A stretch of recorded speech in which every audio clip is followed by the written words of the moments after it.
वेळोवेळी टॅरिफ वाढवत चाललेले आहेत. दुसऱ्या बाजूला आपण पाहतोय ब्रिज कोलॅप्स होत आहेत, रस्त्याने खड्डे पडलेले आहेत.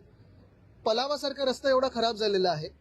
रस्त्यांची परिस्थिती बिकट असताना हे जे कोणी आयुक्त आहेत त्यांना तर सस्पेंड केलं पाहिजे की लोकांना काय खायचं आणि काय नाही खायचं सांगण्यासाठी आणि नॉनव्हेज बंद करण्यासाठी. अनिल कुमार पवारांबाबत अनेक वाद आहे. अनेक वाद आहेत. ते माजी आयुक्त आहे आणि आता एक कारनामा उघड झालेला आहे की त्यांनी वेगवेगळ्या कंत्राटदारामार्फत त्याच्या 4ही मुलांना पालिकेत नियुक्त केलं होतं. मुख्य गोष्ट हीच आहे की ना, नियुक्त केलं कोणी, आणि तेही जरी असेल तरी हे गेले 3 वर्ष सरकार चाललेलं आहे.